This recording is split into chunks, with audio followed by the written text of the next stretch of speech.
الرحیم الحمدللہ والصلاة والسلام علی رسول اللہ وآلہ آل اللہ واللعنۃ الدائمۃ علی عداوتہم اعداء اللہ من یوم عداوتہم الی یوم لقاء اللہ۔ گفتگو ہماری جن موضوع پہ جاری تھی وہ اہم قدر جو کسی بھی مسئولیت کو انجام دینے کے لیے ہوتی ہے وہ انسان کا متعہد ہونا، ذمہ دار ہونا۔ اسی حوالے سے ذمہ داری کے حوالے سے ہی چند مدیریت کے نکات بیان کیے تھے امیر المومنین کے خطبات سے ہی اقتباس کرتے ہوئے۔ پچھلے ہفتے جو گفتگو کی تھی وہ ذمہ داری کی ایک آفات، جس میں سستی جب آگے بڑھ جاتی ہے تو وہ اسم میں بدل جاتی ہے، یعنی کمزوری میں بدل جاتی ہے وہ، اور ایسی کمزوری جو ایک آفات بن جاتی ہے، مرض بن جاتا ہے جو دوسروں کو بھی کمزور کرتا ہے، حوصلہ شکن بن جاتا ہے انسان، اسیم یعنی وہ حوصلہ شکن جو معاشرے میں کمزوری پیدا کرتا ہے۔ اسی حوالے سے امیر المومنین کا ایک اور خط ہے جو ایک عامل کے نام ہے، ایک سمجھے کہ ایک آفیسر کے نام امیر المومنین نے ایک خط لکھا لیٹر نمبر 46 میں، جس میں یہ پرانی تھوڑا سا خط ہے لیکن میں اس کے تھوڑا سا اگلا حصہ صرف کر کے پھر انشاءاللہ آگے بڑھتے ہیں جو موضوع آج کرنا ہے اس کی طرف۔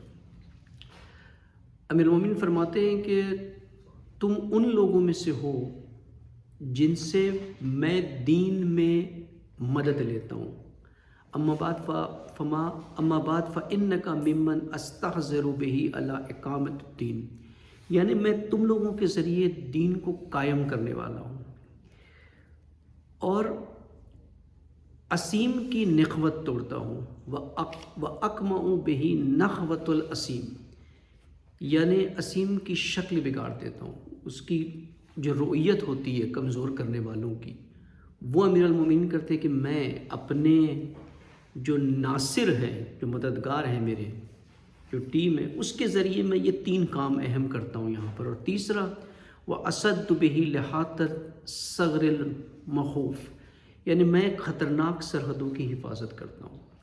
امیر المومنین یہاں ایک ناصر کی 3 صفت بیان کر رہے ہیں کہ جن کی طرف لکھ رہے ہیں کہ ایک وہ دین کو قائم کرتا ہے، دوسرا وہ اسیم کا خاتمہ کرتا ہے معاشرے میں، یعنی وہ جو کمزوری حوصلہ شکن ہوتے ہیں ان کی شکل توڑتا ہے، ان کی نخوت کو توڑتا ہے، اور تیسرا جو ہے وہ خطرناک سرحدوں کی حفاظت کرتا ہے۔ خطرناک سرحد یعنی جہاں سے دین پہ حملہ ہو رہا ہو، زمینی سرحد کی صرف بات نہیں ہے یہاں پہ، یعنی مکتبی سرحد ہو، آئیڈیالوجیکل سرحد ہو، جہاں سے بھی حملہ ہو رہا ہو دین پر، ایک امام جو ہے، ولی جو ہے، وہ اپنے ناصر کے ذریعے اس کی حفاظت کرتا ہے۔ یعنی یہ 3 صفت امیر المومنین یہاں پر بیان فرماتے ہیں اس خط میں کہ میں اپنے آفیسر سے، اپنے کارکردان سے، عامل سے میں کیا کرتا ہوں، ان سے کیا کام لیتا ہوں، اور یہ اسی کا مصداق ہر دور میں ہر جگہ لگا لے تو وہی ہوتا ہے۔ جہاں پر بھی قیادت نظر آتی ہے، ولایت نظر آتی ہے،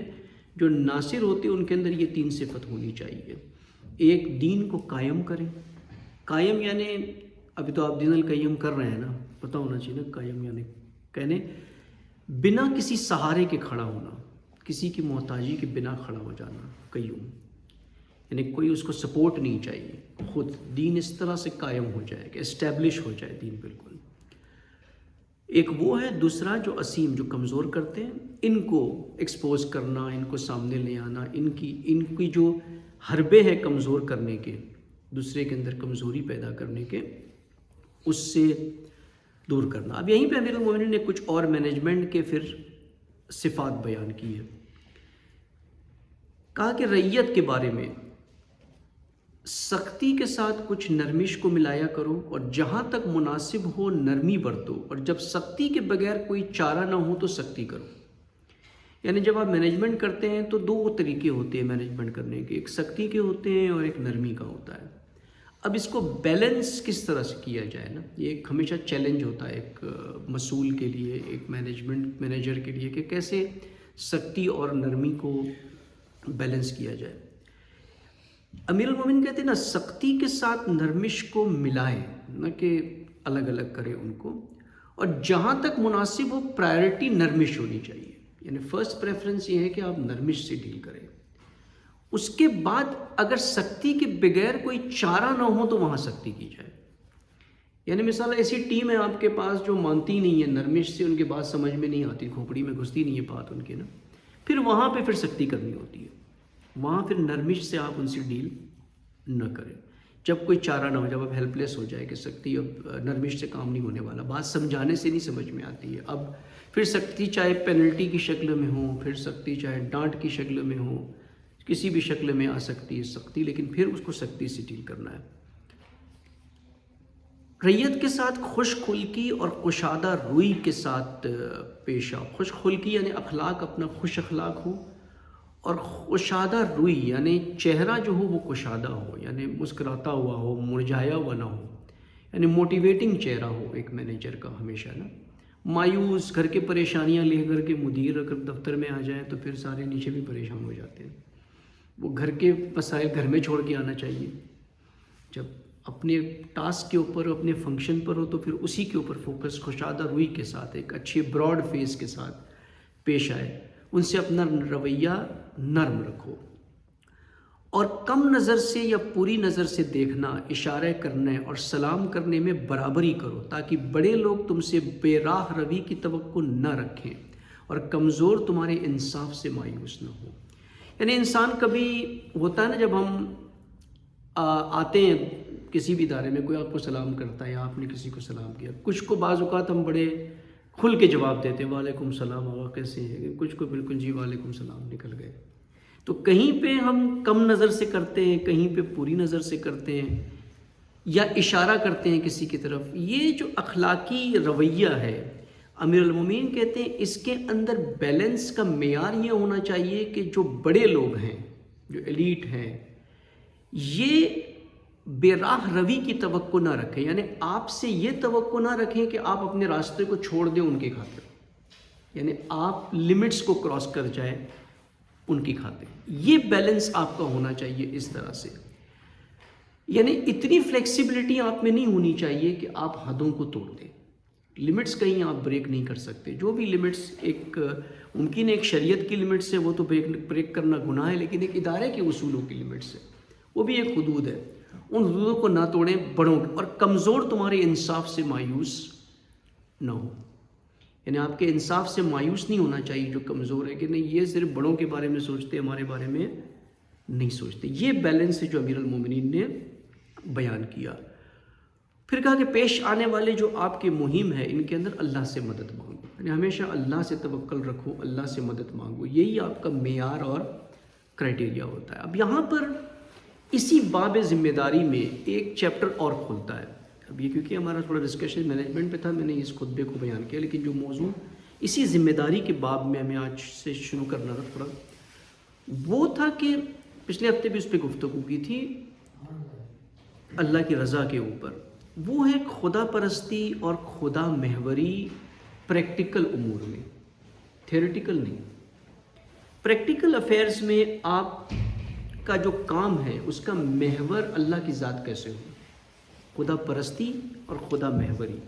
یعنی آپ جو کام کرتے ہیں کیسے یہ اسیس کریں، ہم خود کیسے اسیس کریں کہ میں یہ کام فی سبیل اللہ من اللہ کر رہا ہوں. یہ کام یعنی زبان پہ تو اکثر کوئی یہ نہیں کہے گا کہ میں اللہ کے لیے نہیں کرتا ہوں. آپ اس ادارے میں کسی کو بھی پکڑ کے پوچھ لیں آپ یہاں کس لیے، کہے گا اللہ کے لیے. کوئی نہیں کہے گا کہ میں اللہ کے لیے کام نہیں کرتا. یہاں خاص کر کے کسی بھی دینی ادارے کے اندر ہر کوئی اکثر کہے گا میں اللہ کے لیے کرتا ہوں. اللہ اللہ سب کی زبان پر ہے. بعض اوقات زبان سے اللہ کرتا ہے لیکن عملی معیارات میں اللہ نہیں ہوتا ہے. بعض اوقات دل میں بھی اللہ نہیں ہوتا، صرف زبان پہ اللہ اللہ کرتا ہے، کیونکہ اس کو پتہ ہے کہ یہاں پر یہ اسی طریقے سے ہوتا ہے نا. وہ میں نے یہاں اکثر نوٹ کیا ہے نا کہ جو فقیر جو گزرتے ہیں نا دروازوں کے پاس سے، تو وہ علم دیکھیں گے کسی گھر کے اوپر لگا ہوا نا، تو وہاں پھر وہ پنجیتن کے قصیدے پڑھیں گے باہر کھڑے رہ کر کے.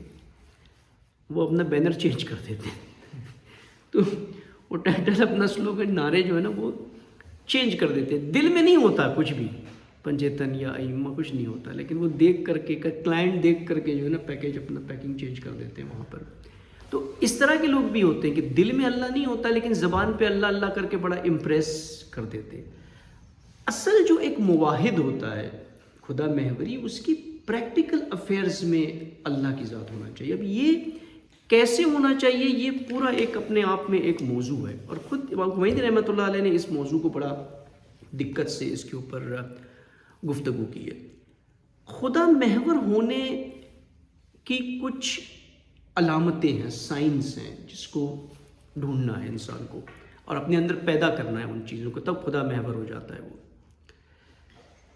پہلی اس کی شرط یہی جو ہم نے بیان کی تھی کہ وہ متحد ہوتا ہے، ذمہ دار۔ غیر ذمہ دار انسان کبھی خدا محوری نہیں ہوتی، اس کے اندر کبھی خدا پرستی نہیں ہوتی۔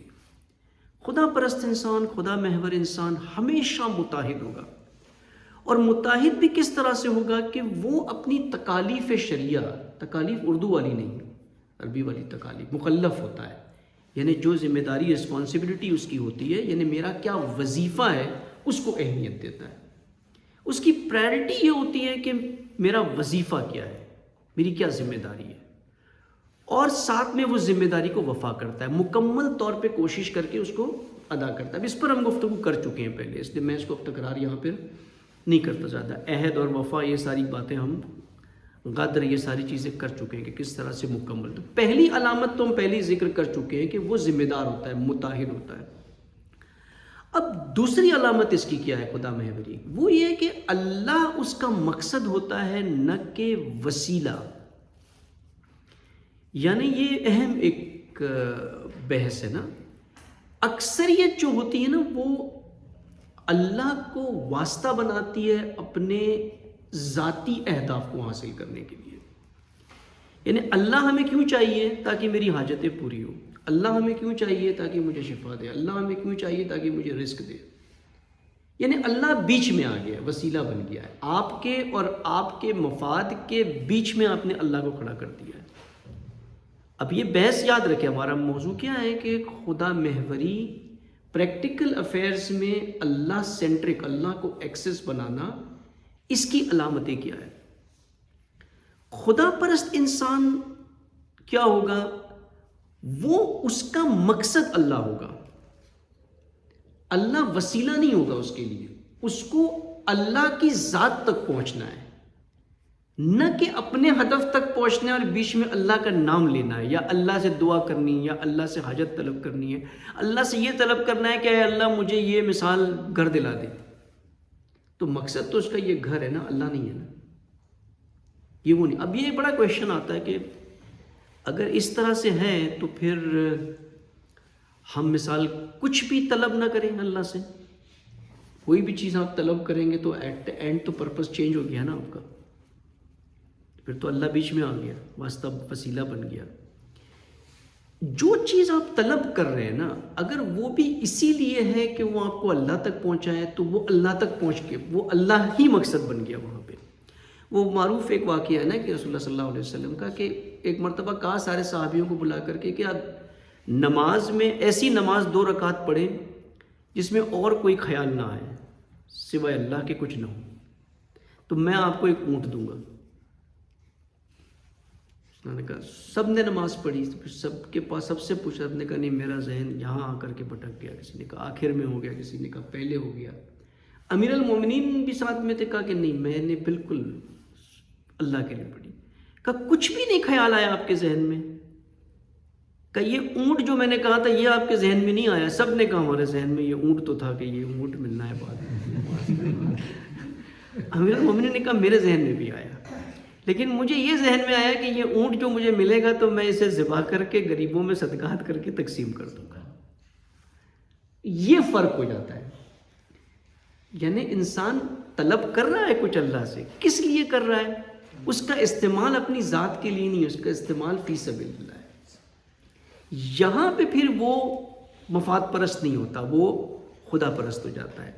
اکثر لیکن ایسے ہیں نا جو صرف اللہ کو، جیسے میں نے کہا نا، زبان سے کرتے ہیں، جب عملی بات آتی ہے تو عملی رجحان کسی اور کی طرف ہوتا ہے اور اللہ صرف بیچ میں وسیلہ بن جاتا ہے۔ غیر اللہ جو ہے وہ مقصد ہوتا ہے، اللہ جو ہے وسیلہ ہو جاتا ہے۔ اب کچھ کی زبان پہ ہوتا ہے، کچھ کے دل میں ہوتا ہے۔ امام خمینی رحمۃ اللہ علیہ کے بارے میں اگر یہ دیکھیں تو پوری زندگی میں توحید عملی نظر آتی ہے امام کی زندگی میں، امام کی حیات کے اندر۔ اب یہاں قرآن نے اس پر بڑی ایک ہی معروف آیت جو امام خمینی کے پیچھے بھی اگر آپ دیکھیں، خود تقریر میں امام خمینی کے اور یاغا صاحب نے بھی لگائی ہوئی اسی کی فریم دفتر میں، وہ معروف سورہ حدید کی آیت جو ہے، آیت نمبر 3 جو ہے سورہ حدید کی، کہ هو الاول والآخر والظاہر والباطن وهو بكل شيء علیم، یعنی اللہ اول بھی ہے، اللہ آخر بھی ہے، اللہ ظاہر بھی ہے، اللہ باطن بھی ہے۔ هو الاول والآخر، یہ وہ کلید ہے، یہ وہ اس کے اندر وہ سر ہے، وہ کوڈ ہے کہ انسان کی زندگی خدا پرست اور خدا محور اس سے بن جاتی ہے۔ اب یہ بہت ہی ایک آیت بڑی جالب آیت ہے، اگر اس کو سمجھنے کی کوشش کریں کیا مراد ہے اس سے، کہ اللہ پہلے بھی ہو اور اللہ بعد میں بھی ہو۔ جب ایک چیز پہلے ہے اور ایک چیز آخر ہے، یعنی پہلے سے لے کر کے آخر کا ایک سفر ہے، یعنی شروع بھی اللہ سے ہو رہا ہے اور اینڈ بھی اللہ پہ ہو رہا ہے، فرسٹ اور لاسٹ آ گیا نا، یعنی بیچ میں کوئی چیز ہے، آپ ایک نقطے سے دوسرے نقطے کی طرف جا رہے ہیں۔ اب اگر سفر من اللہ ہے، ٹوٹلی اللہ کے لیے، شروع بھی اللہ سے ہو رہا ہے اور آخر بھی اللہ کی طرف ہو رہا ہے، قرآن یہ کہہ رہا ہے آپ سے کہ اللہ اول ہے، اللہ آخر ہے، تو مومنین کی زندگی میں بھی اللہ اول ہونا چاہیے اور اللہ آخر ہونا چاہیے، یعنی ہماری زندگی کا سفر بھی جو ہے وہ اللہ سے شروع ہو اور اللہ کی طرف جائے، یعنی اپنی ذات، اپنی کچھ میں ہوتا ہے کہ اپنی ذات، اپنی خواہشات سے شروع ہو کر کے اللہ کی طرف نہیں جانا ہے، شروع بھی اللہ سے کرنا ہے اور اللہ کی طرف جانا ہے، نہ اللہ کی طرف سے شروع کرے لیکن پہنچ جائے اپنی ذات کی طرف، یعنی شروع میں نے کیا، مثال جامعہ میں میں نے کام کرنا ہے، خدمات دینی ہے، لیکن بعد میں کیا ہوا کہ میں نے اپنے مفاد حاصل کرنا شروع کر دیا، یعنی شروع اللہ کے لیے کیا، اللہ اول تھا لیکن آخر میں اللہ نہیں ہے۔ امیر المومنین بھی یہ کہتے ہیں کہ من اللہ الی اللہ، جو سفر کرنا ہے وہ اللہ کی طرف کرنا ہے، کیسے کرنا ہے، یہ اسی کو سمجھنے کی یہاں پہ ضرورت ہے۔ اب بہت اس کو سمپل ہم سمجھنے کی کوشش کرتے ہیں کہ کوئی بھی عمل جب آپ کرتے ہو، کوئی بھی عمل ہو، کھانا پینا اٹھنا بیٹھنا جو بھی عمل ہو، وہ کہاں سے شروع ہوتا ہے، اس کا فرسٹ سٹیپ کیا ہے؟ فرسٹ سٹیپ کیا ہے کسی بھی عمل کا؟ بسم اللہ نہیں، بسم اللہ تو پڑھنے ہیں نا، پہلا کیا ہے، ایک فعل کیسے انجام دیا جاتا ہے، ارادہ ہوتا ہے، پہلے ایک انٹینشن ہے نا، ارادہ ہے، اور ایک عمل کا مقصد ہے، کوئی بھی عمل بے مقصد نہیں ہوتا ہے، ایک مقصد ہے اور اس مقصد کی طرف ایک ارادہ ہے، تو دو چیز ہو گئی یہاں پہ، ارادہ اور مقصد۔ اب مثال، مجھے یہاں سے اٹھ کر کے اس دیوار تک جانا ہے، تو ایک میں نے ارادہ ہے کہ مجھے اٹھ کر کے وہاں جانا ہے، اور ایک میرا مقصد ہے وہ دیوار ہے، لیکن ان دونوں میں پہلے کیا ہے؟ پہلے ارادہ ہے، پہلے تو مجھے وہ آبجیکٹ نظر آیا نا کہ مجھے وہاں جانا ہے، جی جی، پہلے تو مقصد تھا، مقصد نے ارادہ بنایا میرا، تو پریکٹیکلی مقصد جو ہے وہ پہلے آیا میرے ذہن میں، میری آگاہی میں، اس کے بعد میرا ارادہ بنا، اسی طرح سے ہوا نا، یعنی مقصد کو میں نے دیکھا، اب میرا ارادہ بن گیا اور اس ارادے سے میں اس مقصد کی طرف چلنے لگا، یعنی اگر مقصد میرا اللہ کی ذات تک پہنچنا ہے وہ میرے ذہن میں آ گیا، تو ارادہ بھی میرا پھر اللہ کی ذات کی طرف ہونا چاہیے، تب وہ دونوں ایک ہو جاتے ہیں۔ اگر یہ ڈفرنس ہو گیا، اگر اس میں فرق آ گیا تو پھر ایک نہیں ہے، پھر وہ عمل کسی اور سمت جا رہا ہے۔ اگر اس کا کمبینیشن آپ بنائیں نا، ایک میتھمیٹیکل انالیسس کریں، یہ دو سینیریو ہے، ایک ارادہ ہے اور ایک مقصد ہے، اور ایک اول ہے اور ایک آخر ہے۔ اب آپ دیکھیں کہ کیا سینیریو بن سکتے ہیں۔ ایک یہ ہو سکتا ہے کہ میرا ارادہ جو ہے وہ اپنی ذات کے لیے کچھ کرنا ہے، اور مقصد میں نے اللہ کو بنایا ہوا ہے کہ میں فی سبیل اللہ کر رہا ہوں، لیکن کر در حقیقت اپنی ذات کے لیے کر رہا ہوں، اپنی خواہشات کے لیے کر رہا ہوں۔ ایک سینیریو یہ ہو گیا۔ ایک سیناریو یہ ہو گیا کہ نہیں، شروع میں نے نیت واقعی اللہ کے لیے کی ہے، لیکن اینڈ میں جا کر کے میرا مقصد چینج ہو گیا۔ ایک سیناریو جو میجورٹی کا ہے کہ اکثر عمل جو ہوتے ہیں ہمارے، اس میں نہ اللہ اول ہوتا ہے نہ آخر ہوتا ہے۔ ہماری سوچ میں، ہمارے ذکر میں، ہمارے ذہن میں اللہ ہوتا ہی نہیں ہے۔ یہ جو بسم اللہ آپ نے کہا نا، یہ بسم اللہ کس لیے؟ اسی لیے کہ وہ متوجہ کرے انسان کو کہ ارادہ اور مقصد اللہ ہو جائے۔ ہر چھوٹے سے چھوٹے سے عمل میں بسم اللہ اس لیے کہ یہی والاول والآخر ہو جائے، نہ کہ میں ہٹ جاؤں، میرا اٹینشن کہیں پر ہٹ جائے۔ اور ایک چوتھا سینیریو کیا ہے کہ جہاں دونوں اللہ کے لیے ہو گیا، ارادہ اور مقصد دونوں ہو گیا۔ اب یہاں جیسے ہم نے جو اب قرآن سے اگر اس کو آ کر کے دیکھیں ہم، تو قرآن کیا کہتا ہے؟ قرآن نے کئی آیتیں پیش کی ہے من اللہ کی، کہ جو اللہ کی راہ میں جہاد کرتے ہیں، جو اللہ کی راہ میں قتال کرتے ہیں، جو اللہ کی راہ میں انفاق کرتے ہیں، جو اللہ کی راہ میں اپنے مال سے انفاق کرتے ہیں، اپنی جان سے انفاق کرتے ہیں، جو اللہ کی راہ میں نکل پڑتے ہیں، ہجرت کرتے ہیں، یہ ساری کی ساری جب بھی قرآن امور کی بات کرتا ہے، فی سبیل اللہ بات کرتا ہے یا اللہ کی راہ میں بات کرتا ہے۔ یعنی قرآن نے ڈائریکشن جو ہے وہ سیٹ کیا ہے ہمارا کہ یہ سارے کام اللہ کی راہ میں کرنے، یعنی ارادہ بھی اللہ ہونا چاہیے، مقصد بھی اللہ ہونا چاہیے۔ یہ کون ہوگا؟ یہ خدا محوری کی علامت ہے کہ جہاں مقصد ارادہ دونوں ایک ہو رہے۔ اب یہاں پر جب آپ کا اول بھی اللہ ہے، آخر بھی اللہ ہے، تو بیچ میں پھر اللہ ہی ہوگا، بیچ میں اور کچھ نہیں ہے پھر، کیونکہ مقصد اور ارادہ ایک ہو گیا ہے۔ اگر اس میں فرق آئے گا تو بیچ میں غیر اللہ آ جائے گا، پھر بیچ میں اللہ سے ہٹ کر کے کوئی اور ذات آ جائے گی۔ اب یہاں دیکھیں نا، تو تین طرح کے افراد ہم کہہ سکتے ہیں نا اس کو ہے، یعنی ایک وہ لوگ ہیں جیسے صوفی۔ صوفی کیا کرتے ہیں کہ ان کو ہر شے میں آخرت نظر آتی ہے، ہر شے میں، ہر کام میں، کہ آخرت میں اس کا کیا اجر ملے گا، آخرت میں اس کا کیا ہوگا۔ اچھی بات ہے، یہ کوئی غلط بات نہیں ہے۔ دنیا پرست کون ہے؟ اس کے برعکس اس کو ہر شے میں دنیا نظر آتی ہے۔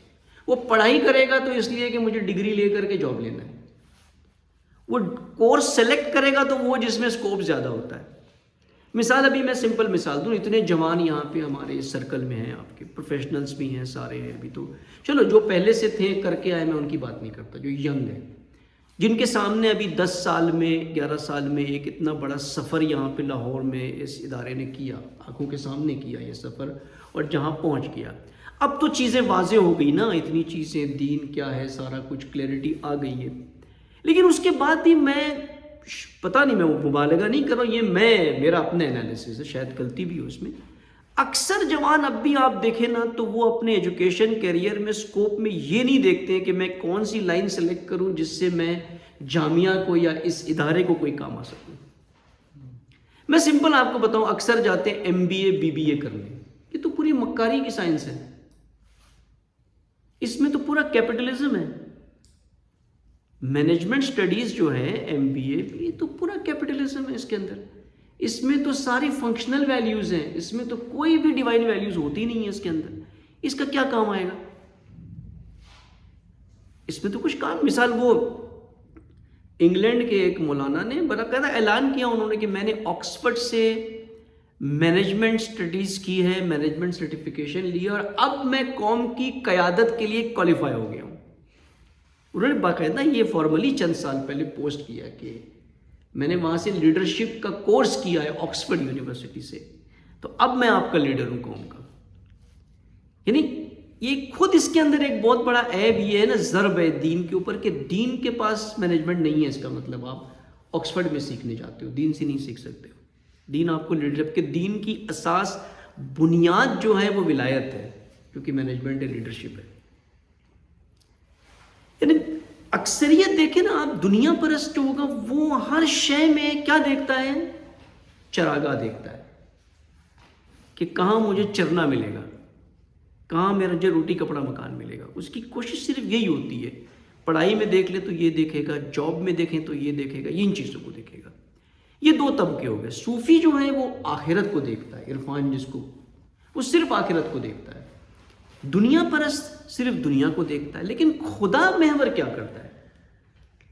خدا محور کا ایک اصول ہوتا ہے جو بڑا ایک تھوڑا سا عرفانی اصول ہے، شاید مجھے نہیں پتا میں سمجھا پاؤں کہ نہیں صحیح طریقے سے اسے، کہ وہ ہر شے میں اس کے سورس کو ڈھونڈتا ہے، اس کے منبع کو ڈھونڈتا ہے، اور وہ پہنچتا کہاں ہے اس سورس کو ڈھونڈ کر کے؟ صرف اللہ کی ذات تک۔ وہ یہ نہیں دیکھتا کہ اس عمل سے مجھے آخرت میں ثواب ملے گا، جنت ملے گی، کیا ملے گی۔ وہ یہ دیکھتا ہے کہ اس عمل کے پیچھے منبع سورس اللہ کی رضا ہے کہ نہیں ہے، اس عمل کے پیچھے وہ یہ دیکھتا ہے۔ یعنی مثال، ایک خدا محور انسان جب بیج ڈالتا ہے، ایک بیج جب ڈالتے ہیں گندم کا، کسی بھی پھل کا، تو ایک مالی جو بیج ڈالتا ہے اسے پتہ ہوتا ہے کہ اس کا اینڈ کیا نکلے گا۔ مثال، ایک مالی اگر گندم کا بیج ڈالتا ہے اس کو پتہ ہے اس سے گندم نکلے گی، یعنی اس کو آخر اول سے ہی پتہ ہوتا ہے کہ آخر کیا ہے، بالکل بھی ڈاؤٹ نہیں ہوتا ہے اسے۔ لیکن اگر آپ اپنے آپ سے خود پوچھیں کہ میں ساری زندگی عمل کر رہا ہوں، سارے کام کر رہا ہوں، پھر بھی مجھے پتہ نہیں ہے، میں شک میں ہوں کہ آخرت میں میرے ساتھ کیا ہوگا، اسی طرح سے انشاءاللہ بخش دیے جائیں گے، انشاءاللہ مولا علی بچا لیں گے، سارا یہی ہے نا ہمارا۔ یعنی جو بیج میرے اندر ہے جس کی میں آبیاری کر رہا ہوں، مجھے اس کے ثمر کے بارے میں نہیں پتا ہے، میں کنفیوزڈ ہوں۔ کیوں کنفیوزڈ ہوں میں؟ کیونکہ جو عمل میں کر رہا ہوں اس کا سورس جو ہے وہ اللہ کی ذات نہیں ہے، وہ اول اللہ نہیں ہے، اسی لیے مجھے آخر کا نہیں پتا ہے کہ کیا ہوگا۔ لیکن ایک خدا محور انسان آخر کو ابتدا کی نظر سے دیکھتا ہے کہ یہ جو میں کر رہا ہوں اس کا نتیجہ حتماً یہی نکلنا ہے، اس کا رزلٹ یہی نکلنا ہے کہ میں اللہ کے لیے کر رہا ہوں۔ یعنی اگر ابتدا من اللہ ہو، ابتدا اللہ کے لیے ہو، تو آخر بھی من اللہ ہو، اس کے نتائج پتہ ہوتے ہیں۔ اور یہ بہت کم افراد ہیں جو اتنی دور دیکھ لیتے ہیں کہ اس کے کیا نتائج نکلیں گے۔ شارٹ ٹرم ممکن ہے کچھ نہ نکلے، لیکن لانگ ٹرم اس کے نتائج نکلتے ہیں۔ بہت سے پروجیکٹ ہم دیکھتے ہیں شروع ہو گئے لیکن یہ لگتا ہے ہمیں نہیں ہوں گے، لیکن آگے چل کر کے وہ چل پڑتے ہیں۔ اور یہ بہت کم نایاب لوگ ہوتے ہیں جو ہر چیز میں ابتدا سے اس کی آخر کو دیکھ لیتے ہیں کہ اس کا اینڈ کیا نکلے گا۔ اب اینڈ جو نکلے گا نا، اگر اینڈ اور سورس ایک ہے اور وہ اللہ کی ذات ہے تو آپ خدا پرست ہو۔ یہ ایک سمپل فارمولا ہے، اور آپ کی زندگی اللہ کی ذات کے محور پر ہے۔ اب کون کیسے ہوتا ہے؟ یہ ہوتا کیسے؟ کون سی چیز ہے جو ارادے اور مقصد کو ایک کر دیتی ہے؟ یہ ایک کویشچن ہے۔ یہ کیسے ہوگا یہ کہ میرا ارادہ بھی من اللہ ہو، مقصد بھی من اللہ ہو؟ کون سی شے ہے وہ جو یہ کام کرتی ہے کہ انسان کا ہر عمل جو ہے وہ اللہ کی ذات کے لیے ہو جائے؟ وہ ہے درد۔ درد یہ کام کرتا ہے انسان کے اندر، تعلیم نہیں کرتی یہ کام، ورنہ جتنے حوزے میں جاتے ہیں سب امام خمینی ہوتے ہیں۔ یہ تعلیم سے کام نہیں ہوتا۔ تعلیم ٹول ہے اس درد کو پیدا کرنے کے لیے، مینس ہے، وسیلہ ہے، لیکن اس سے نہیں ہوتا۔ درد ہے جو انسان کو من اللہ کر دیتا ہے، جو انسان کو وہاں تک پہنچا دیتا ہے جب اس کا اول اور آخر دونوں ایک ہو جاتا ہے۔ اب ہر امور میں، ہر زندگی کے بھی امور میں اگر آپ دیکھ لیں نا، لائف کے بھی، آپ کے مثال میڈیکل میں بھی دیکھ لیں آپ، جہاں درد نہیں ہوگا وہاں خواب ہے، وہاں سستی ہے، اٹھتا ہی نہیں ہے انسان جس کو درد نہ ہو۔ بے درد انسان غیر ذمہ دار ہوتا ہے۔ درد جو ہے انسان کو اٹھاتا ہے، چاہے میڈیکل میں پین ہو، باڈی پین ہو، وہی پین رکھی اللہ نے علامت ہی ہے نا اسی چیز کی کہ اندر کوئی پرابلم ہے تو درد ہوتا ہے۔ آپ ڈاکٹرز ہیں، آپ بہتر جانتے ہیں اس کو۔ اگر درد نہ ہو تو مرض اندر ہی اندر بند کر کے ختم ہو جائے گا، انسان پتہ بھی نہیں چلے گا اس کو کہ کیا ہو رہا ہے۔ درد اس کو اٹھا کر کے اسپتال لے جاتا ہے، درد اس کو اٹھا کر کے کہیں لے جاتا ہے۔ بہت سی مثالیں زندگی کے امور میں دیکھ لیں، اکثر کام جو ہم کرتے ہیں نا اس کی بیس درد ہوتی ہے، چاہے وہ کسی بھی نوعیت کا درد ہو۔ درد جو ہے وہ شوق پیدا کرتا ہے، رغبت پیدا کرتا ہے، پھر انسان کوشش کرتا ہے، پھر اس کے ایفرٹس وہاں سے شروع ہو جاتے ہیں۔ درد کے بنا مقصد حصول نہیں ہوتا، یعنی اس مقصد کو حاصل کرنا یہ ٹف ہو جاتا ہے درد نہ ہو تو۔ اور یہ دونوں دنیا اور آخرت میں دونوں ہے۔ ہر کامیاب انسان اگر آپ دیکھیں تو اس کے اندر درد تھا، اس کا راز یہی ہے، چاہے بزنس مین ہو، چاہے ایک ڈاکٹر ہو، چاہے انجینئر ہو، اچھے کامیاب، اس نے مثال ایک ہی میڈیکل یونیورسٹی میں کئی اسٹوڈنٹس جاتے ہیں، کچھ بہت ہی اچھے ڈاکٹرز بن کے نکل آتے ہیں، کچھ بالکل ڈم ہوتے ہیں، کچھ نہیں کرتے۔ کس نے اس کو اچھا بنایا؟ اس نے وہ ایکسٹرا ایفرٹس لگائی ہے، وہ دقت کی ہے، وہ مڈ نائٹ آئل برن کیا ہے اپنا پڑھنے میں، سمجھنے میں۔ کس نے کرایا یہ سب؟ کوئی اندر ایک درد، وہ انگیزہ جس نے یہ کام کرایا۔ اب چاہے من اللہ نہ ہو، بات اللہ کی نہیں ہو رہی، یعنی ان جنرل یہ بات ہے، درد ہی ہے جو انسان کو اکساتا ہے، جو لے کے آگے بڑھتا ہے۔ یعنی اگر خدا محور بننا ہے تو اللہ کے لیے وہ درد پیدا کرنا ہوگا۔ اللہ کے لیے کیا ہے، مراد کیا ہے؟ اللہ کے دین کے لیے وہ درد پیدا کرنا ہوگا، تب انسان خدا محور ہوتا ہے۔ مثال رومی کہتے ہیں نا کہ حضرت مریم جب حاملہ تھی تو اندر بچے کو حضرت عیسیٰ کو غذا چاہیے تھی، مریم کو درد اٹھا تو درد کہاں لے گیا؟ اس درخت تک لے گیا، جسے قرآن نے ذکر کیا ہے۔ پھر اس درخت سے وہ ثمر نکلا، وہ خرمے نکلے، جو بھی پھل تھا اس درخت سے نکلا، پھر عیسیٰ کا تولد ہوا۔ اگر درد نہیں ہوتا، اگر مریم وہ نہیں کھاتی تو طاقت نہیں آتی جسم میں، تو ممکن ہے کہ نہیں ہو پاتا، تولد نہیں ہوتا، موت ہو جاتی۔ درد تھا جس کے نتیجے میں عیسیٰ کا تولد ہوا۔ رومی کہتے ہیں کہ ہر انسان کے اندر ایک عیسیٰ ہے۔ عیسیٰ کون ہے؟ حضرت عیسیٰ کا لقب کیا ہے؟ روح اللہ، نجات دہندہ، منجی۔ امام زمانہ کے ساتھ حضرت عیسیٰ نے آنا ہے، یعنی منجی بشریت کے ساتھ حضرت عیسیٰ ہے۔ یعنی ہر انسان کے اندر ایک عیسیٰ ہے جو اسے نجات دلا سکتا ہے، لیکن اس کا تولد کب ہوگا؟ جب درد ہوگا۔ جب تک درد ظاہر نہیں ہوتا اس کا تولد نہیں ہوگا۔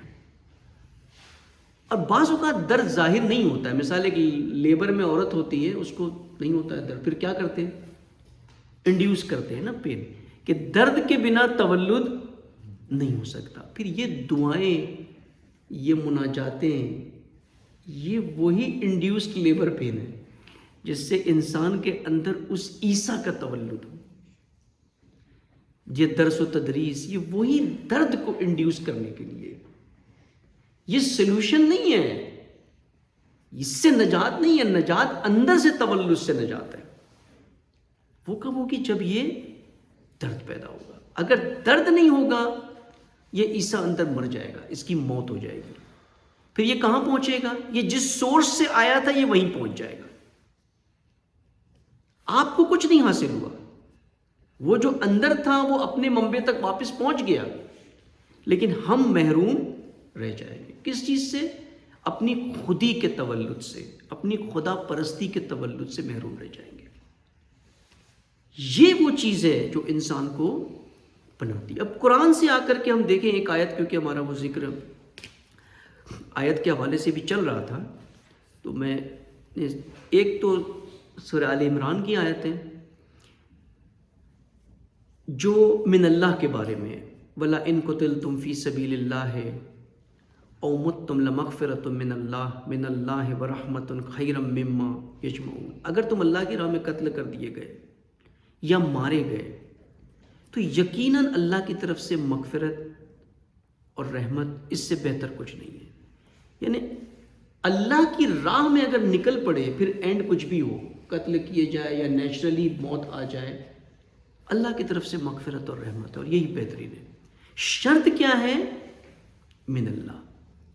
پھر جو سورۃ النساء کی آیت ہے، آیت نمبر 100، وَمَن يُهَاجِرُ فِي سَبِيلِ اللَّهِ يَجِدْ فِي الْأَرْضِ مُرَاغَمًا كَثِيرًا وَسَعَةً وَمَن يَخْرُجْ مِن بَيْتِ مُهَاجِرًا إِلَى اللَّهِ وَرَسُولِهِ ثُمَّ يُدْرِكُهُ الْمَوْتُ فقد وقع اجرہ علی اللہ وکان اللہ غفور الرحیم. اور جو شخص اللہ کی راہ میں ہجرت کرے گا تو زمین میں سکون سے چین سے رہنے کے بہت سے کشادہ مقام پائے گا.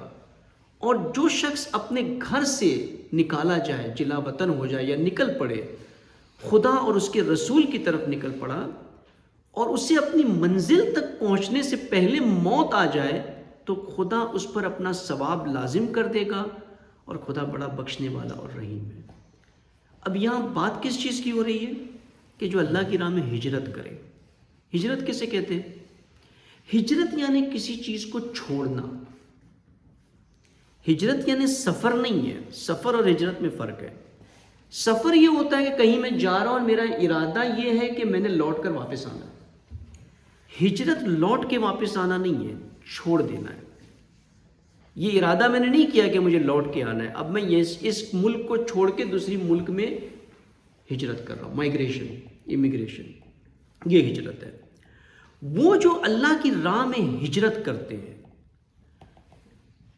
یہ اللہ کا وعدہ ہے ان سے یہاں پہ کہ اگر تم اللہ کی راہ میں نکلو گے تو بہت سے ایسے مقامات، پناہ گاہ آپ کو ملے گی.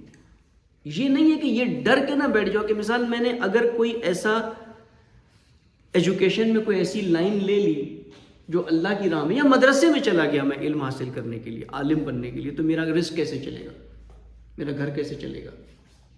یہ اللہ کا وعدہ ہے کہ تم اگر اللہ کی راہ میں ہجرت کرو گے تو بہت سے کشادہ مقام اللہ آپ کو، نعمتیں اللہ آپ کو دے گا.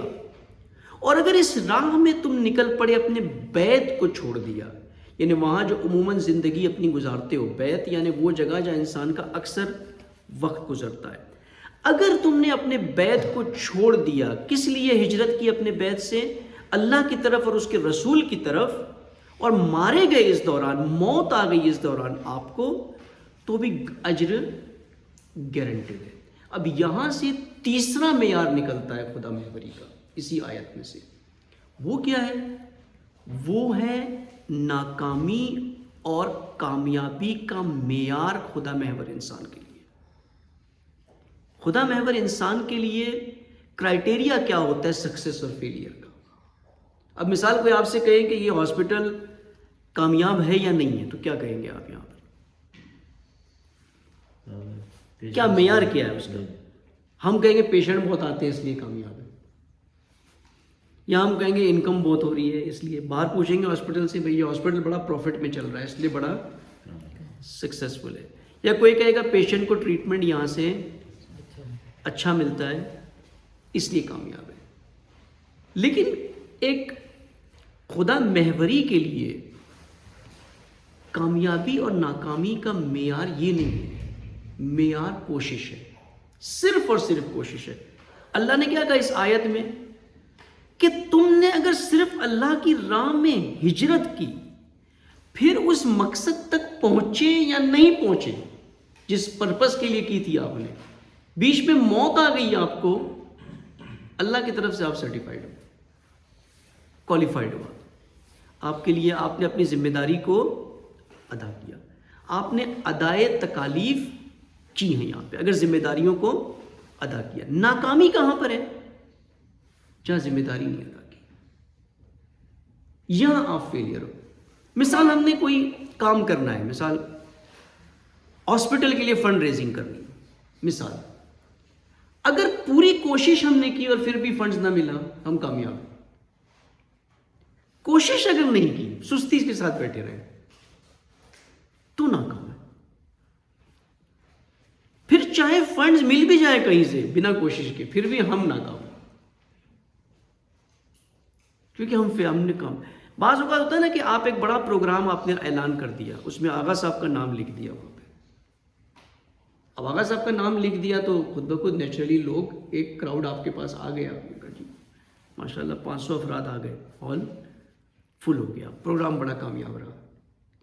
لیکن ہم نے تو نہ کسی کو بلایا، نہ کوئی میسج چلایا، نہ کوئی دعوت دی، نہ کچھ کیا. ہم تو فیل ہیں یہاں پہ، کامیاب کہاں ہیں؟ ہم نے تو کوشش نہیں کی. یہاں پر معیار کوشش ہے خدا محور انسان کا. اپنی ذمہ داری کو ادا کرنے کی پوری. اگر ہم معیار کو جو سکسیس کرائٹیریا دنیا میں وہ بنا لیں تو سارے انبیاء 1,24,000 انبیاء فیل ہیں, سارے فیل ہو گئے تھے. اب حضرت نوح کو دیکھیں, 900 سال تبلیغ کرنے کے بعد بندے خدا کو ایک چھوٹی سی کشتی, کوئی ٹائٹینک تو نہیں بنائی تھی نا, ایک چھوٹی کشتی میں بندے بھی نہیں ملے بھرنے کے لیے, جانوروں کو بھر دیا اندر. وہ سپیس تھی نا اندر, اس لیے جانور گئے نا, اتنی سپیس تھی اس میں کہ حیوان چلے گئے اندر. تو پھر تو فیل ہے نا, حضرت نوح فیلئر ہے. اس معیار پہ دیکھے تو فیلئر ہے. کربلا فیلئر ہے کہ سارے کے سارے شہید ہو گئے, مارے گئے, فیل ہو گئے. اگر دنیاوی معیار پہ دیکھے تو ائمہ, اولیاء, انبیاء سب فیل ہیں. لیکن خدا محوری کے معیار پہ دیکھیں تو سارے کامیاب ہیں, کیونکہ کوشش میں کہیں کمی نہیں کی. امام حسین علیہ السلام یہی وہ ایک شاعری پڑھتے تھے نا اکثر راستے میں, کہ کیا فرق پڑتا ہے بستر پہ مر جاؤں یا پارا پارا جسم ہو کر کے, میرا ٹکڑے ٹکڑے ہو کر کے میں مر جاؤں, مجھے فرق نہیں پڑتا. میں اللہ کی راہ میں نکل پڑا ہوں, بس میں نے اپنا وظیفہ انجام دیا ہے. اب میں اگر کامیاب ہو گیا, یزید پہ میں نے غلبہ پا لیا تو بھی شکر خدا کا, اور مارا گیا تو بھی شکر کہ اللہ نے مجھ سے میرا کام لے لیا, میں نے اپنا وظیفہ انجام دے دیا. یہ ایک اہم نقطہ ہے خدا محور انسان کے لیے کہ کوشش کو اپنا معیار بنا لے. لیکن یہاں پہ اکثر فیلئر کہاں آتا ہے؟ ہم اس چیز کو تھیوریٹیکلی تو سمجھ جاتے ہیں, تھیوریٹیکلی سمجھ جاتے ہیں کہ ایسی ہونا چاہیے کہ کوشش کریں, لیکن پریکٹیکلی ہم کوشش نہیں کرتے. وہیں پر وہی جو نقطہ جو ہم نے پہلے بیان کیا تھا پہلی گفتگو میں, کہ جد و جہد, کہ ساری توانائی استعمال کی ہے. اگر ساری توانائی استعمال کر دی پھر رزلٹ کچھ بھی نکلے آپ کامیاب ہیں. ہمارا پرابلم ہے کہ ہم اپنی ساری توانائی استعمال نہیں کرتے, اور پھر ہم کہتے ہیں اللہ کی مرضی, جو جب نہیں ہوا تو ہم کہتے ہیں کہ یہ اللہ کی مرضی تھی نا. کوشش ساری کی ہے کہ نہیں کی ہے ہم نے, توانائی ساری استعمال کی ہے کہ نہیں کی ہے ہم نے. یہ بہت اہم ہے یہاں پر. اب ایک علامہ اقبال کا ایک خوبصورت کلام ہے فارسی میں, میں اس کا ایک حصہ صرف پڑھتا ہوں, اس سے پتہ چلے گا کہ یہی درد, اور درد انسان کو کوشش کراتا ہے.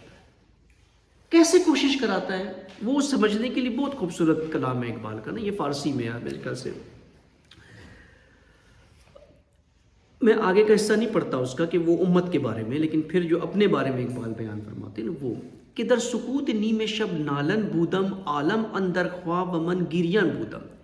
یعنی رات کی تنہائی میں نالے کر رہا تھا, جب سارا عالم خواب میں تھا میں گریا اور بکا میں تھا. یہ کوشش ہے. کس لیے یہ کوشش کر رہے ہیں اقبال؟ اس سے پہلے والا بند جو اگر اس کو سمجھے نا تو پھر یہاں سمجھ میں آتا ہے کہ اقبال کی کوشش تھی کس لیے. اسپائے قوم زی خود نہ محرمی خواستہ مذہق حیات محکمی. وہ قوم جو خود جدا ہو چکی اپنی ذات سے, اپنی ہویت سے, خدا سے طلب کرتا ہوں اس کے لیے حیات محکم. یعنی اقبال اپنی نجات کے لیے نہیں نالا کر رہے ہیں, امت کے لیے, امت کے تشخص کو لوٹانے کے لیے. کوشش کیا ہے اقبال کی یہاں پر؟ ایک کوشش یہ ہے کہ اللہ کی بارگاہ میں تڑپ ہے, اللہ کی, اور یہی تڑپ وسیلہ بن جاتی ہے, سبب بن جاتی ہے, اسباب پیدا کر دیتی. یہ تڑپ انسان کا, یہ درد, یہ نالے. جانم از صبر سکون محروم بود. میری جان جو ہے وہ صبر سکون سے محروم تھی, مجھے چین نہیں آتا تھا, بے چین نفس. درد من یا حیو یا قیوم بود. میرا درد کیا تھا؟ یا حیو یا قیوم, توحید, اللہ کی ذات.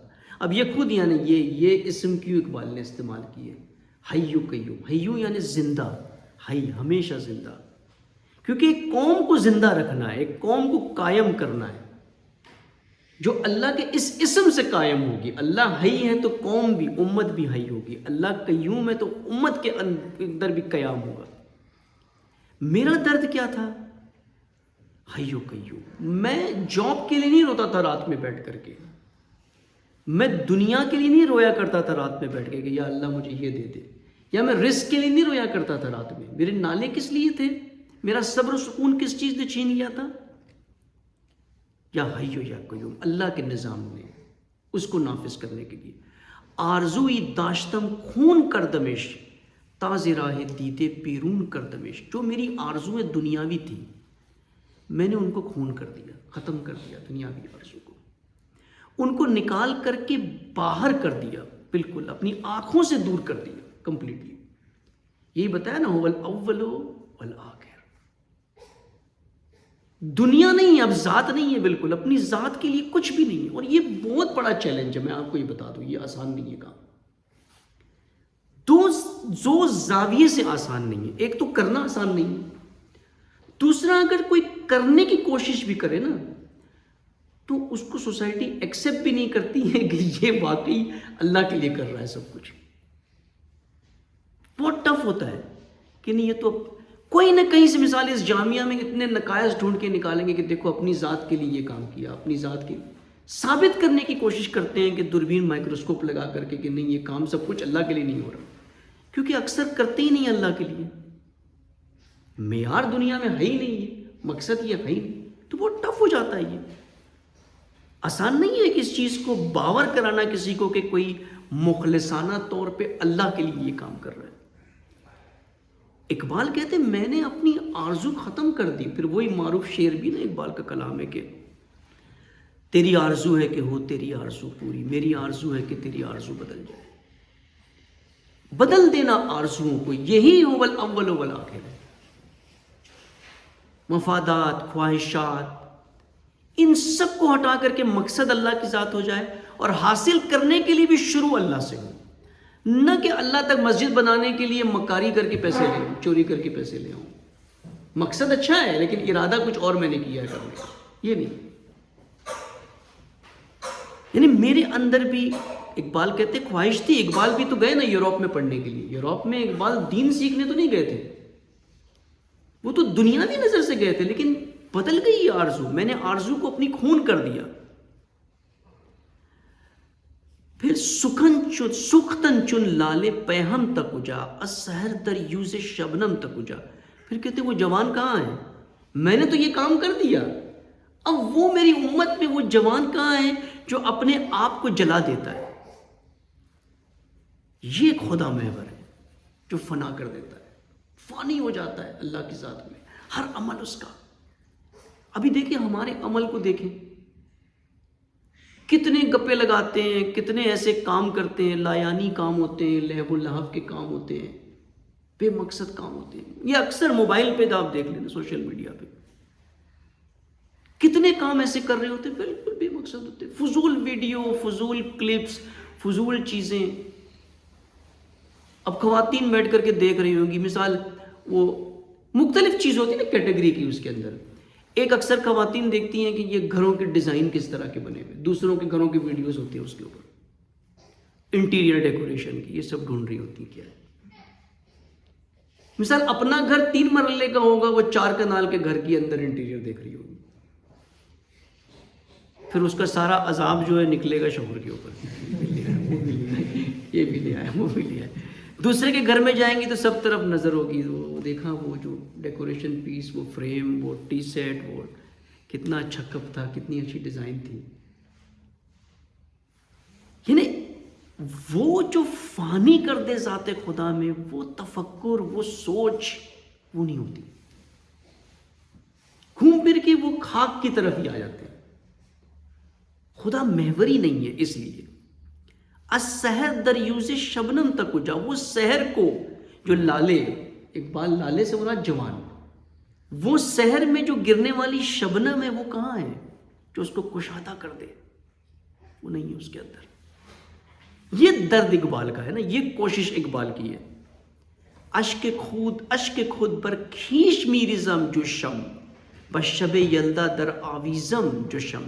شمع کی طرح میں ساری رات پگھلتا رہا اپنے اشک میں.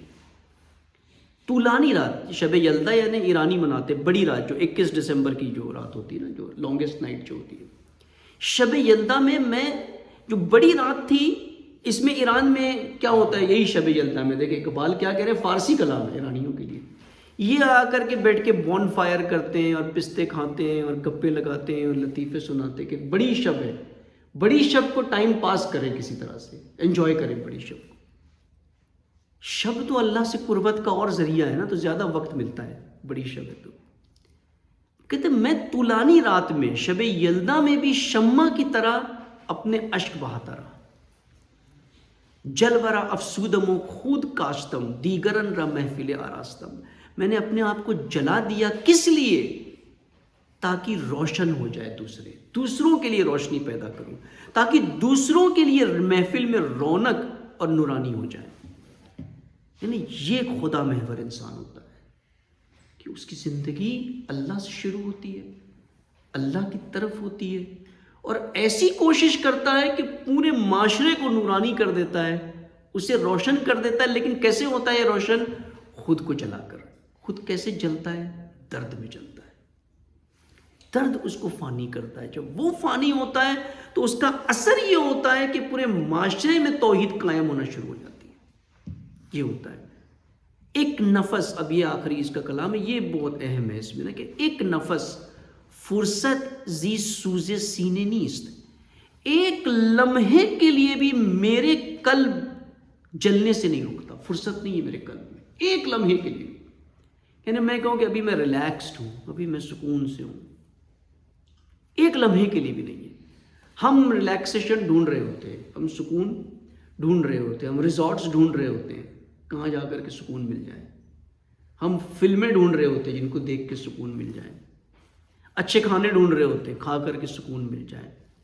ایک لمحے بھی اقبال کہتے ہیں کہ مجھے فرصت نہیں ہے میرے سینے میں. اس کی انتہا کیا ہے کہ ہفتے ام شرمندہ آدین نیز، کہ میرا ہفتہ بھی جو ہے نا، یا ہفتے سے مراد چھٹی کا دن، جمعہ کا دن یا سنڈے کا دن، یہ ہفتے کا دن جس دن میرے پاس کوئی کام نہیں ہوتا ہے، جاب نہیں ہے، بزنس نہیں ہے، دکان بند ہے، وہ دن بھی میرا عام دنوں سے شرمندہ نہیں ہے کہ اس دن میں سو رہا تھا اور باقی دنوں میں کوئی کوشش کر رہا تھا.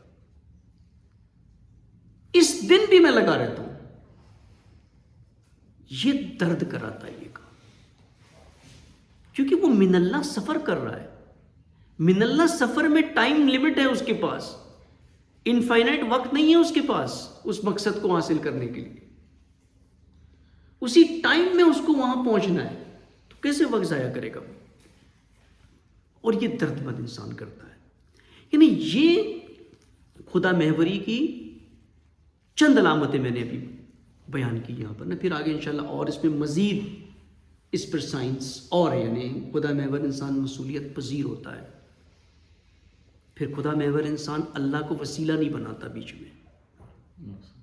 یہ چیزوں کو سمجھنے کی ضرورت ہے. انسان اس کو درک کرے اور عملی کرے. یعنی اصل ہدف عملی کرنا ہے اس کو، نہ کہ ایک درس کی طرح اس کو سمجھ لینا. یہ پریکٹیکل افیئرز میں یہ چیزیں آنی چاہیے انسان کے، تب وہ ایک اچھے ایک آئیڈیل پوزیشن پہ آ جاتا ہے. اور اگر ایک خدا محور انسان کسی ادارے کو چلائے نا، پھر جان لے کہ اس کے پاس سٹاف کم ہے، ملائکہ زیادہ ہے. رسول اللہ جنگ بدر میں لشکر بہت چھوٹا تھا، اللہ نے ملائکہ بھیج دیے، کیونکہ خدا محور لیڈر ہے وہاں، خدا پرست رہبر ہے وہاں. خدا پرست رہبر کو لشکر غیبی طور پہ مل جاتا ہے، اللہ دے دیتا ہے. جتنا خالص ہو جائیں گے ہم، اتنا جان لیں کہ اسباب سارے مہیا ہوتے جائیں گے. اگر اسباب نہیں ہو رہے ہیں تو ہمیشہ ریفلیکٹ انسان اپنے آپ پہ کرے کہ کہیں میرے اندر کوئی خامی ہے، میرے اندر کوئی کمی ہے. یہ انسان اس کو، امام سجاد علیہ السلام کی دعا مناجات ہے، مناجات امیدواروں کی جو مناجات ہے، اس میں ایک بہت اچھا نورانی جملہ ہے کہ اے وہ جو اسے طلب کرتا ہے اپنی آرزو بنا کر کے، جو یہ امید کرتا ہے کہ اسے اللہ مل جائے، یہ وہ حاجت ہے جو اللہ کبھی رد نہیں کرتا. یعنی یہ وہ خواہش ہے جو بہت سی حاجتیں مانگتے ہیں نہیں پوری ہوتی، لیکن ایک یہ حاجت ایسی ہے کہ اگر انسان اللہ کو طلب کرے تو اللہ کبھی رد نہیں کرتا ہے، اللہ اسے مل جاتا ہے، وہ پا لیتا ہے. اور جس نے اللہ کو پا لیا اس نے کچھ بھی نہیں کھویا، جس نے تجھے پا لیا اس نے کیا کھویا. یعنی کیا کھویا سے مراد یہ ہے نا اس کے کہ یعنی اس کو کوئی ٹینشن ہی نہیں ہوتا ہے کہ میرے پاس کچھ نہیں، یہ تھیوریٹیکل جملہ نہیں ہے، ایک پریکٹیکل ہے کہ جس نے اللہ کو پا لیا وہ بے نیاز ہو جاتا ہے ہر چیز سے، ہوتی سب چیزیں اس کی دسترسی میں لیکن اس کو پرواہ نہیں ہوتی، اس کو فکر نہیں ہوتا، وہ دوسرے کا موبائل فون دیکھ کر کے نہ سوچتا ہے کہ یہ نیا ماڈل ہے یہ میرے پاس ہونا چاہیے، بے نیاز ہو جاتا ہے، ہر چیز سے بے نیاز ہو جاتا ہے جس نے خدا کو پا لیا۔ اور جو خدا کو طلب کرتا ہے، امام کہتے ہیں کہ خدا اس کو مایوس نہیں کرتا، وہ اسے حتماً پالے گا، لیکن طلب کرنے کا طریقہ کیا ہے؟ هو الاول والآخر۔ پھر ظاہر اور باطن، یہ ایک اور موضوع ہے کہ ظاہر اور باطن کیسے اللہ ہو جاتے ہیں، کیسے ایک ہو جاتے ہیں۔ تو انشاءاللہ کوئی اگر سوالات ہیں تو کر سکتے ہیں۔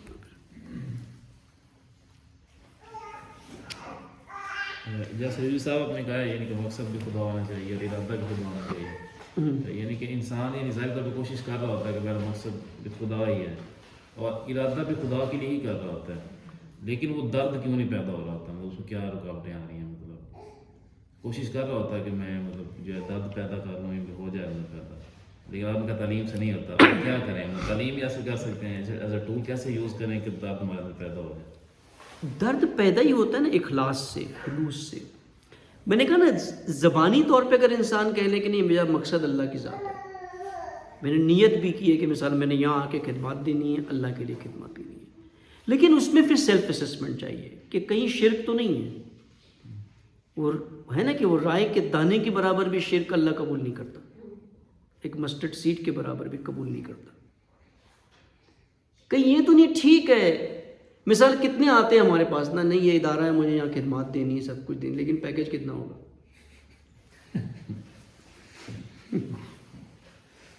سوال کہ سر کچن بھی تو چلانا ہے نا، پھر مسئلہ آ گیا نا یہاں پر۔ اب یہاں پر میں نہیں کہتا کہ پیکج نہ لے، سب بنا پیکج سے کام کرے، وہ تو اسباب اللہ نے رکھے ہیں نا، اسباب کے بنا تو شکم نہیں بڑھتا، اسباب تو چاہیے اس کے لیے، لیکن ان جنرل جو ہے نا مثال انسان کو قناعت ہونی چاہیے، جتنی ضرورت ہے اگر اسے اتنا مل جاتا ہے تو کافی ہے اس کے لیے۔ یعنی یہ چیز اگر آ جاتی ہے نا جب بیچ میں مختلف، اور مسئلہ کیا ہے نا کہ ہم اللہ کے بندے تو ہیں لیکن صرف اللہ کے بندے نہیں ہیں، اور بہت سے معبود ہیں، ہم اللہ کو رازق تو مانتے ہیں لیکن صرف رازق نہیں مانتے، اس طرح سے خالق صرف اللہ کو مانتے ہیں کہ اللہ نے خلق کیا، لیکن رازق صرف اللہ کو نہیں مانتے، دوسروں سے توقعات رکھتے ہیں، مالک صرف اللہ کو نہیں مانتے، سب سے پہلے اللہ کے بعد جو مالک ہوں، انفیکٹ بلکہ اللہ سے پہلے مالک میں ہوں، کہ جب مال کی بات آتی ہے، ملکیت کی بات آتی ہے، دینے کی، تو پہلے تو میں اپنے آپ کو دیکھتا ہوں نا کہ یہ میری ملکیت ہے نا، اس لیے میں اسسمنٹ کرتا ہوں اس کو کہ کیا کرنا ہے میں نے۔ صرف نہیں ہے، مسئلہ یہ ہے کہ صرف نہیں ہے، اور یہی شرک خفی ہے، اندر جو چھپا ہوا شرک ہے۔ جب تک یہ اخلاص نہیں آئے گا نا وہ درد نہیں آتا اندر سے، اور اس اخلاص کو پیدا کرنے کے جو وسائل ہیں نا وہ یہی تعلیمات قرآن ہیں۔ خود قرآن درد پیدا کرتا ہے، قرآن اٹینٹیو کرتا ہے انسان کو، جب انسان اٹینٹیو ہوتا ہے ایک آئینے کی طرح، جب قرآن سامنے آ جاتا ہے وہ اپنے آپ کو دیکھتا ہے تو یہ فالٹ لائن تو میرے اندر ہے۔ مثال جب قارون کو قرآن میں پڑھتا ہے انسان کہ قارون کی مشکل کیا تھی، قارون کی مشکل یہ نہیں تھی کہ اس نے مال جمع کیا تھا، قارون کی بڑی مشکل یہ تھی کہ وہ یہ کہتا تھا میں نے کیا یہ سب کچھ میری محنت سے ہوا ہے، اس کی مشکل یہ تھی جو قرآن نے ہائی لائٹ کی، تو میں نے علم جمع کر لیا، میں نے پوزیشن بنا لیا، اب میں سوچنے لگوں میں تو کہ یہ تو میرے اندر بھی قارونیت ہے، پھر یہی قارونیت ہے نا کہ میں نے جو میری کیپیبلٹی وہ میری ہے، اللہ کی طرف سے نہیں ہے، اللہ کو بھول جاتا ہوں میں، قرآن یہی مجھے اٹینٹیو کر دیتا ہے فوراً۔ اگر قرآن سے انسیت ہو، قرآن سے، آج بھی صاحب نے خطبے میں بھی یہی پڑھا ہے نا آج کے، کم از کم ایک وقت دن کا، صبح کا وقت یا کوئی بھی وقت فرصت کا فریش وقت قرآن کے لیے نکالے، اتنا تو کرے نا انسان کے ایک آدھا گھنٹہ، تو یہ اسی سے پھر درد پیدا ہوگا۔ مثال اقبال کے اندر کس چیز نے درد پیدا کیا؟ قرآن نے، قرآن کے ذریعے درد پیدا ہوا ہے. لیکن شرط یہ ہے کہ قرآن میں پھر اس زاویے اس نظر سے جائے, خالی ذہن سے جائے قرآن, نہ کہ کچھ اور ڈھونڈنے جائیں قرآن کے اندر. قرآن سے بلینک مائنڈ کے ساتھ جائیں کہ قرآن مجھے بتائے کیا ہے, تب یہ ہوتا ہے, اس سے ہوتا ہے. اسی طرح سے یہ دعائیں, یہ بھی قرآن کا ہی ایک ڈفرینٹ فارم میں وہی چیز ہے, قرآن کی باتیں جو آسانی سے فہم میں آ جاتی ہیں. سیرت ائمہ ہے, سیرت انبیاء, یہ ساری چیزیں وہی ہیں, قرآن ہی ہے, ہٹ کے نہیں ہے قرآن سے. لیکن قرآن سے بہت دوری. اگر آپ دیکھ لیں موبائل پہ اسکرین ٹائم ہمارا کتنا ہے اور قرآن کا اسکرین ٹائم کتنا ہے. موبائل کی اسکرین پہ کتنا دیکھ رہے ہیں اور قرآن کی اسکرین پہ کتنا دیکھ رہے ہیں, زمین و آسمان کا فرق ہے. فضول چیزوں میں بھی لے لیں, کام کی چیزیں لگا کے موبائل دیکھ رہے ہو, فضول چیزوں میں, سوشل میڈیا پہ, تو پھر کہاں سے درد پیدا ہوگا؟ جب یہ اچرا کچرا اندر جب جا رہا ہے, درد نہیں پیدا ہوگا نا پھر یہ.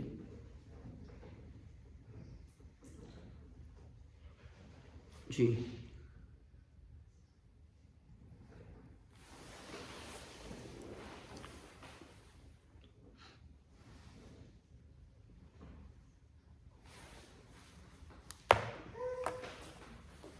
اور کوئی سوال؟ اور مینجمنٹ کے حوالے سے, یعنی کہ ٹائم مینجمنٹ کے حوالے سے کچھ اگر آپ ٹپس دینا چاہیں تو, یعنی کہ 24 گھنٹے ہمارے ہیں, ہم کیسے مینیج کریں کہ مطلب یہ میں نے کام کرنے ہیں, کام بھی پورے ہو جائیں, جسم کی ضروریات بھی پوری ہو جائیں, روحانی بھی پوری ہو جائیں. یعنی ایک کیسے ایک اصول کو, یعنی کہ مطلب بتا رہے ہیں ٹپس جو آپ نے ماشاء اللہ اپنی زندگی میں اپلائی کیے ہیں یا آغا صاحب سے سیکھی ہیں. ایک تو نا آپ کے پاس ایک ٹو ڈو لسٹ ہونی چاہیے, چاہے مائنڈ میں ہو یا لکھی ہوئی ہو تو زیادہ بہتر ہے. اس کے اندر آپ کی پرائرٹائزیشن ہونا چاہیے کہ پرائرٹی کیا ہے, کون سی چیز. بیسٹ پرائرٹی تو یہ ہوتی ہے کہ جتنے کام آج ہے وہ سارے آج ہی فنش میں نے کر کے سونا ہے, کل پہ نہیں چھوڑنا ہے اس کو. لیکن کچھ چیزیں ڈپینڈنسی ہوتی ہے جس میں جو آج نہیں ہو سکتی ہے. لیکن پرائرٹائزیشن کرنا ہے اس کے اندر کہ میری پرائرٹی کیا ہے, کون سے کام کو میں نے پرائرٹی کے اوپر کرنا ہے. پھر ایک ٹائم آپ ایلوکیٹ کریں نا اپنی ذات کے لیے, سیلف ڈیولپمنٹ کے لیے. جیسے بھی آپ دین القیم کرتے تو آپ نے ایک ٹائم آپ فورسبلی انفورس کر دیا ہے اپنے آپ پر, یہ اچھی بات ہے, یہ انفورس ہو گیا ہے آپ پر کہ چلے ہم, اور یہ اچھا ہے. مثال میں ہمیشہ یہ ایک شکوہ خود, نام نہیں لیتا میں کسی کے ادارے کا, یعنی خود یہاں ہی کے اندر کچھ ایک دو شعبوں سے میں نے یہ خود کہا ہے, ان کو سسٹم بنا کے دیے, LMS پورا انسٹال کر کے, کہ جس پہ دین القیم تو نہیں لیکن مختلف آغا صاحب کے درس وغیرہ, کہ آپ اپنی ٹیم کو یہ ساری چیزیں پراپر طریقے سے ان کا ٹیسٹ لیں, ان کو سنوائیں تاکہ یہ اپ ٹو ڈیٹ رہے. ورنہ یہ, لیکن کسی نے کوئی انٹرسٹ نہیں لیا نا, یہ بڑی ایک کمزوری ہے. ایک ریلیجس انسٹیٹیوٹ میں آ جانے کا مطلب نہیں ہے کہ آپ سارے اولیاء بن گئے اندر آ کر. وہ ڈیولپمنٹ خود کرنا پڑتا ہے اور زیادہ کرنا پڑتا ہے مسیح. تو یہ الحمدللہ آپ لوگوں نے ایک بہت ہی, یعنی ایک آئیڈیل, ایک رول ماڈل والا سٹیپ یہاں پر لے لیا کہ ایک سب ڈویژن جو ہے وہ دینی معرفت اور دینی تعلیم کی طرف اتنا رجحان رکھ رہا ہے نا یہاں پر. تو یہ ایک موٹیویشن انشاءاللہ بن جائے گا مستقبل میں کہ دوسرے شعبے بھی اس کو اڈیپٹ کریں گے اور اس کو فالو کریں گے آگے نا. اور ایسا ہونا بھی چاہیے کہ یہ ایک اچھا سٹیپ ہے نا, اپنے آپ کو انفورس کر لیا خود آپ کے لیے, آپ کے ایجنڈا میں, شیڈیول میں یہ آ گیا ہے آپ کے نا. پھر آپ کی ٹو ڈو لسٹ میں جو ہے نا, کام کرنے کی لسٹ میں وہ چیزیں جو بالکل نا بے معنی ہیں یا فضول ہے, ان کو آئیڈینٹیفائی کرے انسان نا, کہ میں کیسے اس کو ایلیمینیٹ کروں نا, کیسے اس کو نکالوں نا باہر, کیسے اس کو دور کروں. مثال اکثر لوگ ہوتے ہیں نا کہ کافی شاپ, یہ کافی شاپ لہب و لہب کے اڈے ہیں نا سارے, جا کے بیٹھ کر کے صرف گپ شپ لگانی ہے اور چائے کافی پینی ہے. اگر کوئی میٹنگ کرنی, کوئی بات اور ہے کہ چلو کوئی میٹنگ ہو رہی ہے وہاں پر, لیکن صرف گپ شپ لگانی یا وہاں کی باتیں کرنی ہے. خود یہ ایک اسیسمنٹ بہت بڑا ہے نا کہ جب انسان ڈسکشنز کر رہا ہوتا ہے تو کن موضوعات پہ بات ہو رہی ہے, یہ آپ کی پرائرٹیز میں ہوتی ہے. یہ آپ کا ٹائم مینجمنٹ ہے کہ آپ یہاں پر اپنا ٹائم ویسٹ کر رہے ہیں فضول باتیں کر کے, فضول یہاں وہاں کی لگا. ممکن ہے حرام بات نہیں کر رہے ہیں آپ, کوئی غیبت نہیں کر رہے, لیکن پھر بھی باتیں تو فضول ہے. کرکٹ کی بات مثال کر رہے ہیں, پھر ہم کہیں کہ ٹائم نہیں ملتا ہے قرآن پڑھنے کا. وہ اتنا ٹائم آپ کرکٹ کی باتوں میں کرتے ہو, فلاں نیوز کی باتوں میں کرتے ہو, فلاں میں کرتے ہو, یہ سب ویسٹ آف ٹائم ہے. وہ استاد محترم کی ایک بڑی اچھی مثال جو ہمیشہ بہت پرانی, یعنی انہوں نے پہلی کارگاہ میرے خیال سے 2005 میں جب کی تھی ہم نے, اس وقت انہوں نے وہ ایک مثال دی تھی جو ہمیشہ میرے ذہن میں ٹاپ رہتی ہے ہمیشہ, کہ دینی خدمات کے حساب سے مثال تھی کہ کسی نے سوال کیا تھا کہ ہم کتنا ٹائم دینی خدمات کے لیے دیں اپنے شیڈیول میں سے نا. تو مثال انہوں نے دی تھی کہ مثال ایک جگ رکھا ہے نا پانی کا, اس جگ کو اوپر تک بھر دے پورا نا, بالکل اس کی رم تک کے ٹاپ تک لے آئے, اور پھر اس کو لے کر کے آپ چلے ایک پوائنٹ سے دوسرے نقطے تک کے نا, ایک اس اینڈ سے اس اینڈ تک, نارمل سپیڈ پہ چلے, احتیاط سے نہ چلے, نارمل چلتے رہے, تو نیچرلی پانی اس میں سے چھلک کے باہر گرے گا. اگر ہر کوئی صرف اتنا جتنی پرسنٹیج پانی اس میں سے چھلک کے باہر گرا ہے اپنے شیڈیول میں سے اتنا دین کے لیے دینا شروع کر دے تو دیکھیں کتنی بڑی تبدیلی آ جاتی ہے. اگر ہر کوئی یہ کرے, ہر کوئی نہیں کرتا ہے, اس لیے چند افراد کو اقبال بننا ہوتا ہے. پھر اقبال کی طرح, اقبال کیوں چند افراد کی طرح اقبال ہے؟ کیونکہ باقی اقبال نہیں ہے. اگر ہر کوئی کرنے لگ جائے تو بڑی تیزی سے تبدیلی آ جاتی ہے.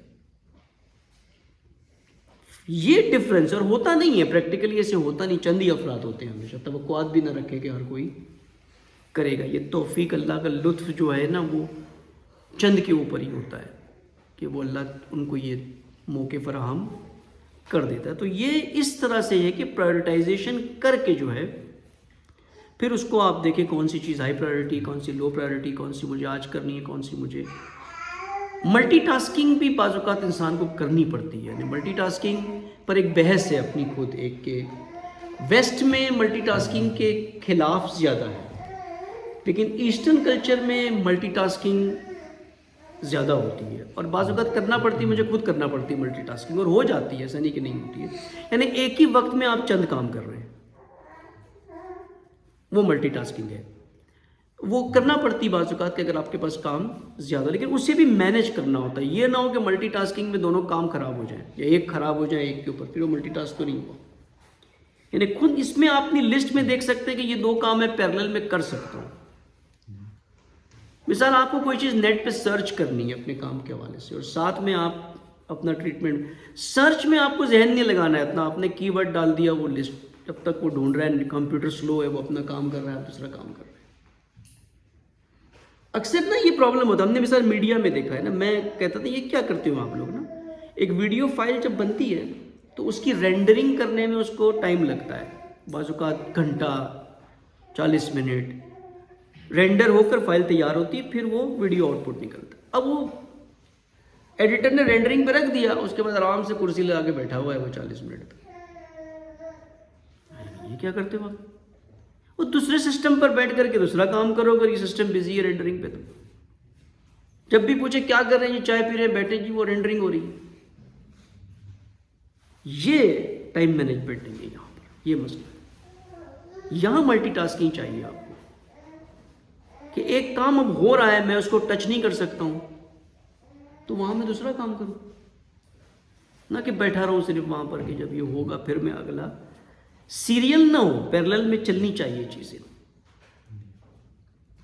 اس سے کافی آپ اپنی پروڈکٹیوٹی کو پھر بڑھا سکتے ہیں. پلاننگ کا تو سب ایک چیز جو ذہن میں آتی ہے نا, کہ جیسے پلان کریں 10 سال میں کہاں ہوگا فار ایگزامپل, یا حفاظت میں ہوگا, یا ادارہ کہاں پہ ہوگا, تو وہ سوچتے ہوئے شیطان آپ کے ذہن میں ڈالتا ہے کہ زندگی کا تو پتہ نہیں ہے. مطلب ایک زندگی کا پتہ نہیں ہے, موت کی صورت بھی آ سکتی ہے, اور دوسرا خدا بہتر جانتا ہے اس کو کیا ہوگا. نہیں, میں نے مثال ابھی آج دی نا,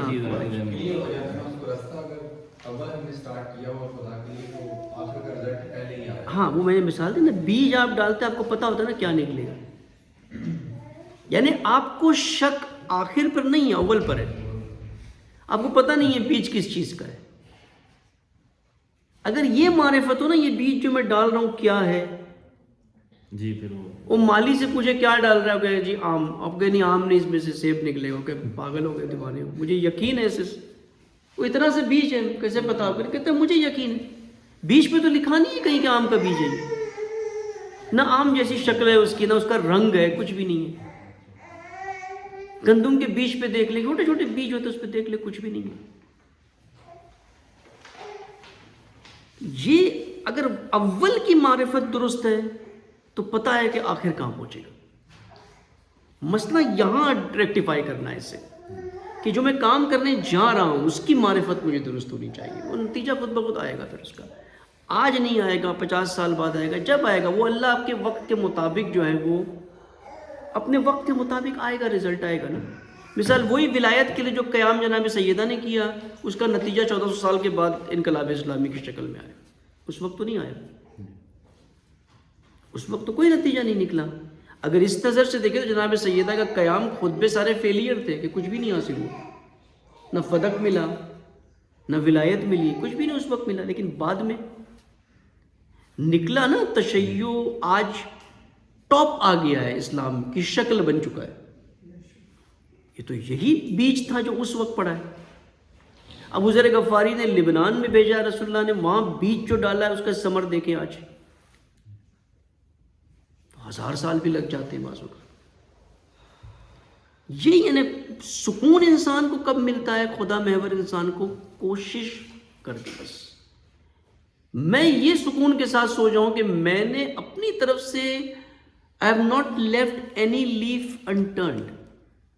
ہر چیز کو میں نے دیکھ لیا، ہر آپشن کو میں نے ایکسپلور کر لیا، ہر کوشش میں نے کر لی ہے. اب مطمئن ہو جائے کہ ہوگا نہیں ہوگا اب اللہ کے ہاتھ میں. کوئی اپارچونٹی ایسی نہ ہو کہ میں اس کو ترک کر دوں، اس کو چھوڑ دوں، سستی کر دوں، کہیں پہ کمزوری دکھا دوں کہیں پر. یہ ہے اصل نقطہ یہاں پر. اسی لیے میں نے یہ بحث شروع کی نا کہ یہ اندازہ ہوتا ہے کہ یہ چیلنجز ایک اس ٹائپ کے انسٹیٹیوٹ میں جہاں وسائل کی کمی ہوتی ہے نا، یہ چیلنجز اور یہ پڑے آتے ہیں نا کہ وسائل نہیں ہوتے ہیں ہمارے پاس. اور پھر وہاں ایک پینک سچویشن سا بن جاتا ہے نا کہ کیا کرے، کہ پہنچے گا کہ مثال ادارہ کا کیا ہوگا. مثال اکثر ایک سوال بہت ہی ہے نا، یہ سوال تو اتنا ہوتا تھا نا مجھ سے تو اکثر باہر جب بھی جاؤں نا، کویت میں اور لنڈن میں اور مختلف جگہوں پہ، کہ بھئی یہ پورا جامعہ عروۃ الوثقیٰ کا پورا جو ہے نا ڈپینڈنسی تو ایک ہی شخصیت کے اوپر ہے، اور خطرات اتنے ہیں یہاں پر، ان کو کچھ ہو گیا تو کیا ہوگا. کیا جواب ہے اس کا آپ کے پاس؟ کوئی جواب، کوئی اکثر کے پاس جواب ہی نہیں تھا کیا ہوگا. پھر دیکھیں اگر ایک کام اللہ کے لیے شروع ہوا ہے نا تو اس کا محافظ بھی خدا کی ذات ہے. آپ کہیں گے نہیں جی کوئی نظر ہی نہیں آتا ہمیں دوسرا. میں کہتا ہوں پھر مطمئن رہے، کچھ نہیں ہوگا. اگر کوئی دوسرا نہیں ہے نا سنبھالنے والا تو اللہ پھر کچھ ہونے بھی نہیں دے گا. یہ بھی اللہ کا اصول ہے. اگر تو اخلاص کہیں نہیں ہے، کہیں کوئی مسئلہ اس میں بن گیا ہے تو پھر سب کچھ ختم ہو سکتا ہے. اگر خلوص ہے، صداقت ہے تو خدا اس کا محافظ ہے.